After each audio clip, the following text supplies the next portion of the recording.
დღეს დილიდან ქობულეთში მგზავრები რამდენიმე საათის განმავლობაში მიკროავტობუსებს ელოდებოდნენ. გადაადგილებაში შეზღუდვები მიკროავტობუსის პირველი ნომრის ხაზის მძღოლების გაფიცვამ გამოიწვია. მძღოლები ყოველდღიური ტარიფის 5-დან 3 ლარამდე შემცირებას და შეპესია ავტოტრანსპორტის დირექტორის ლევან გუგუნავას თანამდებობიდან გათავისუფლებას ითხოვდნენ. მათი განმარტებით ავტოტრანსპორტის დირექტორი მძღოლებს სიტყვერ შეურაცხყოფას აყენებს. პირველი სამაშობლო მძღოლების სახელით და აგერ არიან სულ არიან შეპეს ტრანსეგულების დირექტორზე ლევან გუგუნავაზე საჩივრებით. აგერ არის ხელმოწერა 30 ადამიანი ხელსაწერს. უტაქტობაში, უხეშობაში, გეგმის არასტაბილურ გაზრდაში და ასე შემდეგ. დამუქრებაზე. ერთხელ ინტერვიუ მივეცი სამუშაოს თემაზე. და სამუშაოდან მაგდებდა და ახლა რა უნდა თქვა ადამიანმა და მამკაც ვერ უშველეს ვეფერი და მაით ღმერთია ახარჩივი დაფერდა ვაჩერებთ ხას.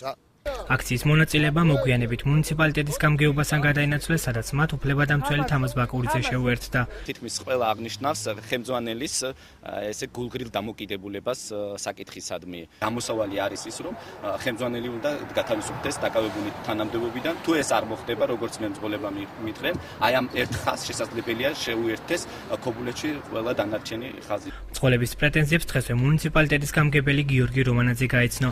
მისი განმარტებით საკითხს პირად კონტროლზე აიყვანს და დარღვევის შემთხვევაში შესაბამის ზომებს გაატარებს. მოთხოვნა აქვთ ლევან გუგუნავას გადაყენება. როგორც თვითონ ახსნეს ლევან გუგუნავა მის მიმართ იქცევა უტაქტოდ, ამაში რა თქმა უნდა ჩვენ გავერკვევით და იმ შემთხვევაში თუ ეს ფაქტი დადასტურდება, აუცილებლად გატარდება მის მიმართ ადმინისტრაციული ღონისძიებები.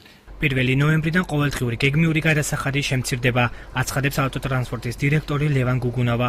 ბრალდების ადრესატი მძღოლებისთვის სიტყვიერი შეურაცხყოფის მიყენებას კატეგორიულად უარყოფს. მძღოლების პროტესტის გაგრძელების შემთხვევაში უწყებას ათადარიგო ავტობუსების გამოყვანას აპირებს. 1 ნოემბრიდან, რა თქმა უნდა, დღიური გადასახადი შემცირდებოდა. თუ რამე დანაშაულება აქვს, მაგის არასამართლეც ორგანოები და მიმართონ ბატონო, თუ რამე მევაყენე შეურაცხყოფა, ჩვენ გვყავს თავრობიდან გამოცემული 10 ბოგდანეს ტიპის ავტობუსი, რომელიც ემსახურება ქობულეთს, იგივე ქობულეთის რაიონს, სოფლებს რა თქმა უნდა და მე არავითარი პრობლემა არ მექნება, რომ მოსახლეობა გადავადგილო. მძღოლები კი ამბობენ, რომ თუ მათი მოთხოვნები დროულად არ იქნება გათვალისწინებული, აქცია პერმანენტულ სახეს მიიღებს და მათ სოფლის ავტობუსების მძღოლები შეუერთდებიან.